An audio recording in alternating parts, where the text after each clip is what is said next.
Welcome to Commercial Cleaning, from zero to janitorial. So today I decided to record outside. It's a beautiful day here in Florida. Let's talk about employees. I feel like sometimes we overthink about employees, and I include myself in this. So let's think about the stuff that I've seen on Facebook groups. A lot of people talk about culture. And I'm sorry about my handwriting. And I don't even see if you can actually see it. It's pretty small, right? Let me go a little bit bigger. So culture, right? A lot of people say, well, you have to create your culture in your business. You have to take care of your employees, and yeah, I agree with that. We're nothing without employees. We need employees. We want to make sure we take care of them. So we have to make sure that they are part of the business, not just they're working for us. We have to make sure that we listen to our employees, that we get feedback from them, that we implement their feedback if it makes sense, right, for the business. Now, what else? We also want to make sure they're good at teamwork, right?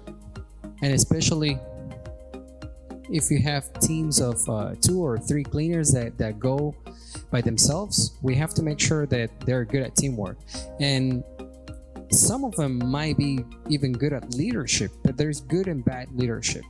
I can tell you, I seen it all, and I see employees that they want to be leaders, but they don't know how, and they'll try to do everything, and everything at 100% or 120%, and it's always about right? I did this, I did that. Oh, we had to stop because they wanted to, and that's not good leadership. When you get something done, it's we got it done, not just I. That's good leadership. Always be on the lookout for good leadership. It's hard to find, and even when you find it, you have to make sure that you nurture that leadership. Now, okay, so we talk about culture, we talk about teamwork. Now, let's say that this is our ideal employee, right? If our employee comes to work and does this all day, it's gonna be good. It's gonna be our ideal employee. So now let's say we have employee A. And employee A comes to work and he does good one day, he does good 2 days, and then he doesn't let us know that he couldn't come to work. So now he did a little bit bad. So he goes back, he's working normal, then he does good, then he does bad. He didn't let us know with 48 hours in advance or whatever in advance that we need to know that couldn't come to work. Next day, that employee called and say, I'm not gonna be able to come to work. They call us last minute. Then they come back and they have a good day. So you see how they go from good, from normal to bad, from good. So that's employee A. Now, employee B, they come to work and they have good days. They don't really have really bad days. They don't have great days. They have good days all along. And obviously that there's the employee that you probably do not want. And I would say that employee's way down there, having bad days after bad days. So I can tell you right away that I'd rather take the employee that does consistently good, and not the employee that does great and bad. And so here comes the magic. I mentioned that this is our ideal employee. Now we have to define what it is that we want in our business from our employees. And I say this at every job interview from day one, so there's no confusion about it. So we look for 2 things, and 2 things only, okay? These culture and teamwork, these are bonuses. So I would say, when they do great, they probably did great in teamwork, or They gave out flyers, whatever it is. So these are bonuses, but this straight line right here, that's our ideal employee. So again, we look for two things. 50% is come to work and come to work on time. So if you come to work, let me write it down.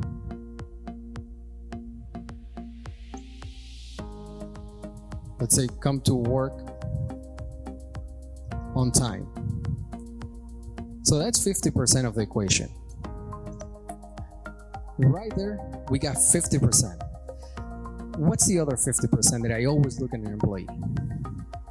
The other 50%, besides being reliable, is actually putting an effort. And I always tell employees that I interview, it doesn't matter if you don't know how to clean. That's fine. We can teach you how to clean. What we need is someone reliable and someone that actually wants to work. Someone that puts in an effort every single day. I don't know how to do this, but show me and I'll learn from you and I'll do it. That's what we look for. I think there's more, there's a better employee here than someone that knows how to clean and comes and has a good day, has a bad day, doesn't come to work, it starts changing things just because they think they have a better solution. They don't tell you about it and all that. Now, this ideal employee, this come to work on time and put in an effort, that's the straight line over here. Now, if they want to give you feedback, if they feel like we could improve something on the business, then that's a bonus. If they have great teamwork, that's another bonus. But let me put it simple. Come to work, do your work, go home. I mean, it's that simple. That's what we look for, and that's what I tell on every single interview that we have. If you come to work, you do the job, and you go home, we're gonna love you. You're gonna be our ideal employee. Then, obviously, we have bonuses, and we'll probably compensate you extra for those bonuses. But that's what we look for. We're not looking for someone that's gonna be a great employee of the year. We look for our ideal employee. Now, it's up to you what you want in an ideal employee. For us, these two, they work great, because that means we're not gonna have a headache. We're gonna be able to run our business, work on your business instead of working in your business. So that's what we look for. I hope that helps you. If you haven't subscribed, do so. Click right here where it says subscribe. If you haven't liked the video, do so. If you feel like someone could actually benefit from this video, go ahead and share it on your social media. I'll see you at the next video.